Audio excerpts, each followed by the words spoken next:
dilatação, ora, a preocupação é só num comprimento só do objeto que dilata. Então a dilatação é chamada linear. Eventualmente nós estamos preocupados com a superfície que dilatou, dilatação superficial. Eventualmente estamos preocupados com o volume que cresceu, dilatação volumétrica. As três situações são corriqueiras, são cotidianas, dependendo da área da engenharia com a qual tu trabalha.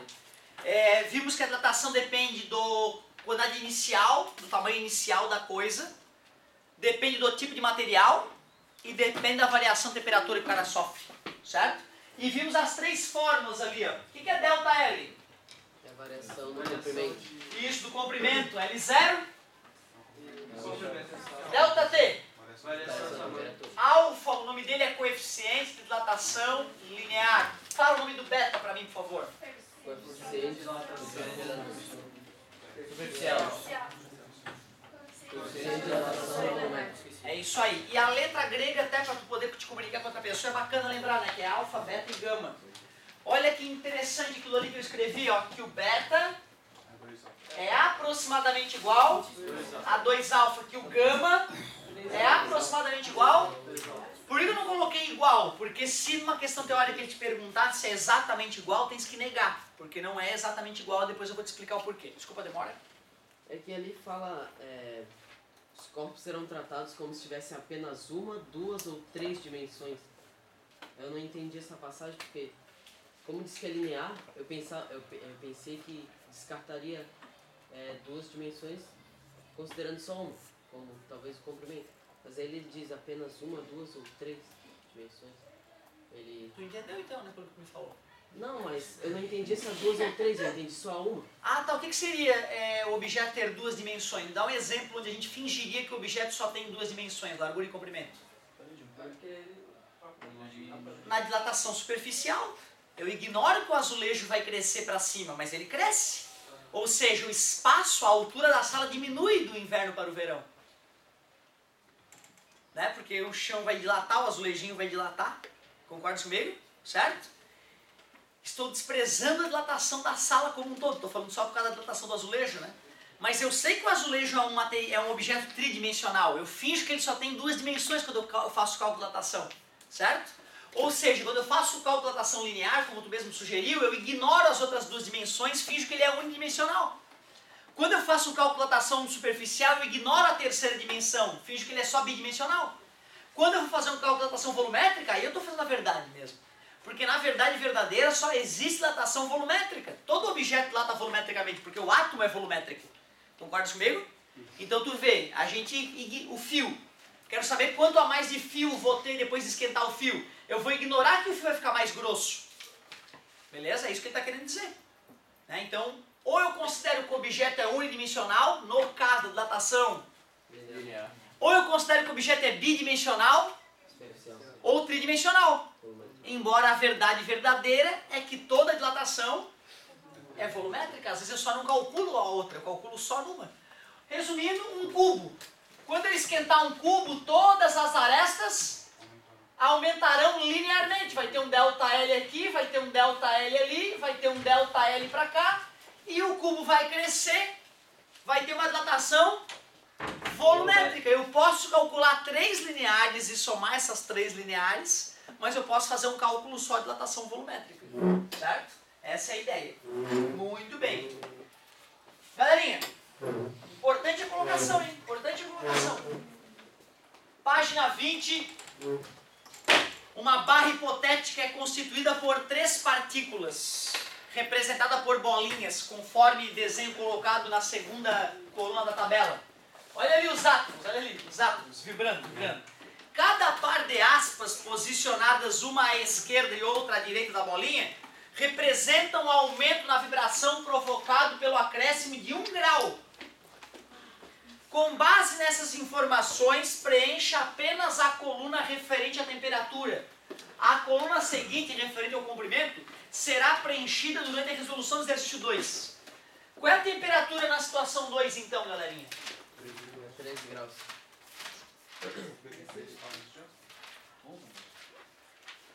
Quanto que tu disse? 11. Claro. Que aumenta o par? Aumenta o grau.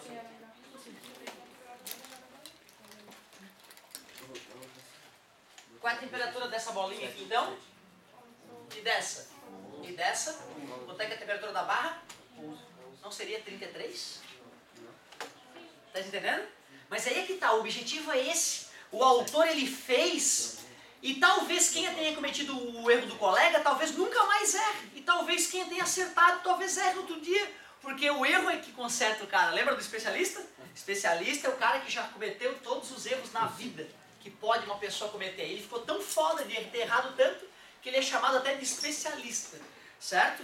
Então tem que errar mesmo para tu ser cutucado pelo erro e não entendi. É a temperatura da barra como um todo e a temperatura de um objeto como um todo é a temperatura de cada molécula. Se eu estou a 36,5 graus, eu pego um pedacinho do Otávio nessa temperatura, dá 36,5, outro pedacinho do Otávio, 36,5, somos pedacinho dá 1 milhão de graus. Não, o Otávio todo está com 36,5 graus. Situação 3. Era 10, 11, essa aqui está com 12. Essa está com 12, essa está com 12, e no total, 12, que é uma temperatura. Essa era a pegadinha da questão, então. Ainda em relação ao exercício 1, considere que cada par de aspas, posicionadas uma à esquerda e outra à direita de cada bolinha, também representa, em relação ao espaço ocupado por cada partícula, 2 unidades de comprimento. Assim, 2 pares de aspas indicam 4 unidades, 4U, por partícula. Por partícula. 3 pares, 6 unidades. Cada aspa é 2 unidades. Cada par de aspas é 2 unidades. Então, 3 pares, 2 vezes 3, 6 unidades. Entendi. E assim sucessivamente. Com essas informações, preencha a tabela do exercício anterior. A coluna referente ao comprimento. Então isso aqui era para a questão 1. Isso aqui é para a questão 2. Deixa eu ver. Tinha 5 unidades. Cresceu mais uma. Aliás, é 2 para cada par, né? 1, 2, 3, 4. Cresceu 6. Foi para 11 unidades. É um exercício só puramente didático, tá? O dia que tu esquentar um objeto 1 grau e ele mais que dobrar de tamanho, tu chama um padre. Tá? Porque, pelo amor de Deus, né? O que aconteceu aí pro cara crescer tanto? Vou fazer com ouro isso aí, pra ver se dilata. Né? Então, toma cuidado, tá? Isso aqui é puramente didático. Só para o cara entender o processo. Por que antes eu não somei e agora eu estou somando? Isso, a temperatura do global é a mesma para cada partícula. Está em equilíbrio térmico as partículas, né? Mas cada uma inchou. Cada uma dilatou. A dilatação total da barrinha é a soma das dilatações de cada átomo. Claro.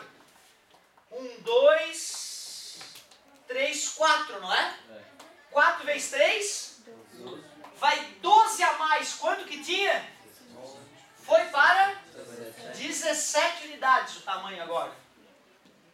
Ele falou que cada 3 pares de aspas eram 6, não era? 3 vezes 6?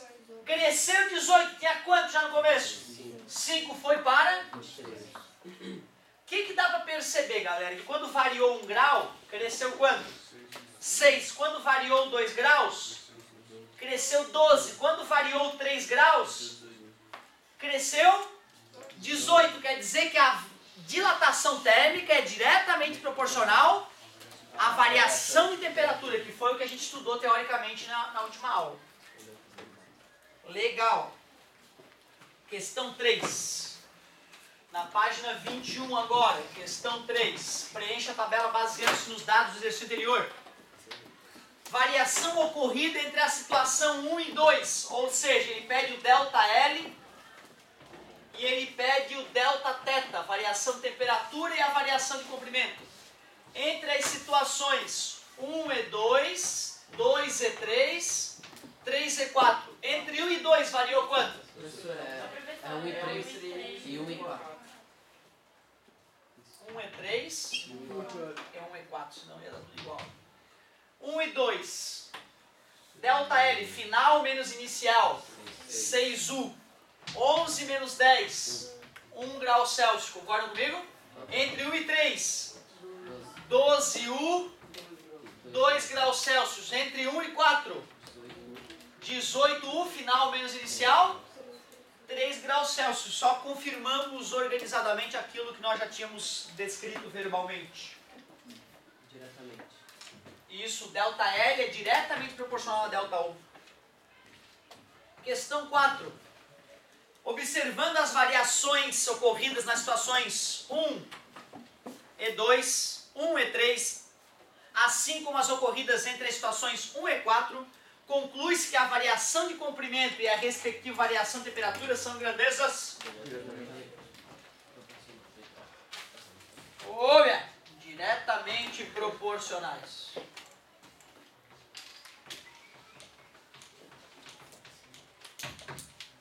Vamos que vamos! Questão 5.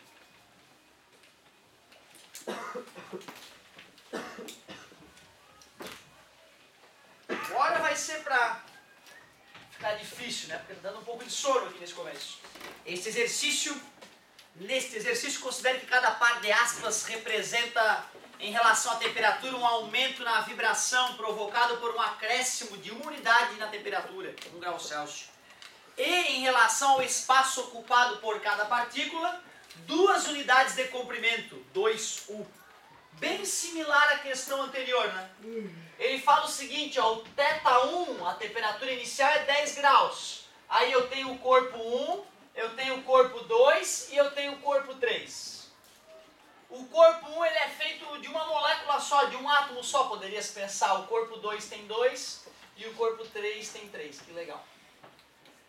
Comprimento na temperatura inicial, então ele fala do L0, 5 unidades, L0, 10 unidades, L0, 15 unidades.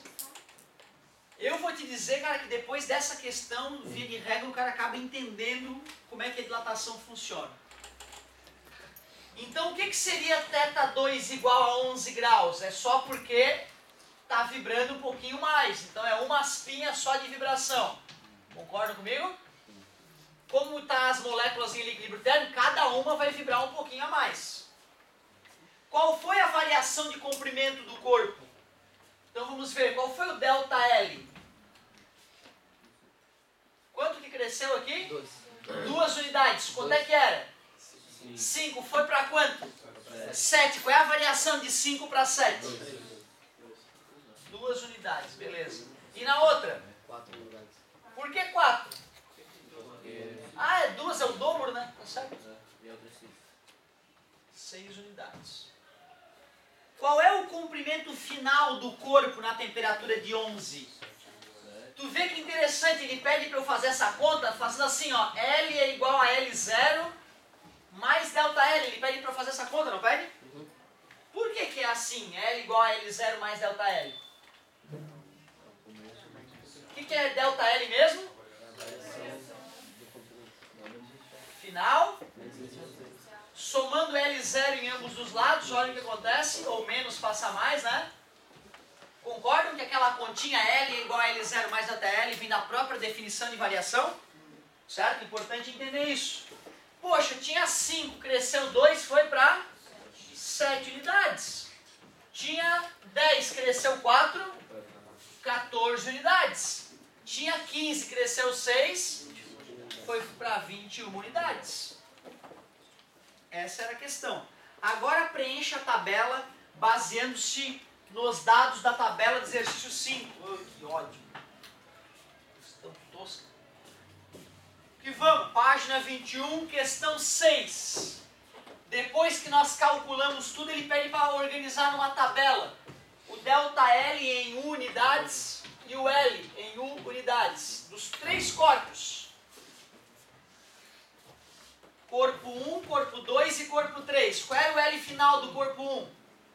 Era 7. 7 unidades. Quanto é que foi o ΔL? 2. 2 unidades. L0 do corpo 2? 14. Vai para inicial. Ah, tá, eu coloquei quanto? 7, né? Alzheimer. Quanto é que era o inicial? 5. 5. Quanto é que era o inicial? 10. 10. E o outro? 15. 15. Perfeito. É o L0. Ele pede o delta L. É isso que nós calculamos, na verdade, né? 2U, 4U 6. e 6U. Beleza. E aí ele pergunta, considerando que cada corpo sofreu as mesmas variações de temperatura e comparando as dilatações ΔL e seus respectivos comprimentos iniciais L0, conclui-se que a variação de comprimento e os respectivos comprimentos iniciais são grandezas pela madrugada diretamente proporcionais.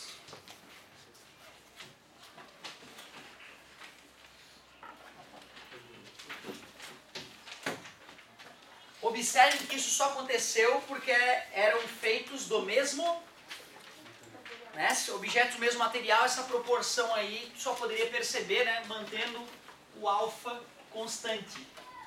Show de bola. Página 22, eu pedi para fazer alguma coisa ali? Só para dar uma lidinha, né? Olha só aquela tabela com os coeficientes de dilatação linear ali. A ordem, olha a ordem de grandeza, tá tudo vezes 10 na menos 6. Então tu vê, cara, é um número bem pequeno, o que mostra por que a gente não enxerga as pessoas mais altas quando estão febris, por que a gente não fica espremido no teto quando o azulejo dilata no verão, certo? Por que a gente não percebe, via de regra, que essas dilatações existem, né? A gente só começou a perceber que elas existiam porque algumas pessoas mais observadoras ou sofreram as consequências da dilatação, ou, né, foram observadoras o suficiente para perceber no dia a dia a mudança ocorrendo sem que outras pessoas houvessem, né, conseguissem perceber. Falei da lâmina bimetálica para vocês? Falei, né, da lâmina bimetálica, tem uma partezinha legal ali. Página 24, eu pedi? Ah, agora vai começar a ficar melhor, né? Vamos ver se as questõezinhas ficam no nível um pouquinho melhor para passar o sono.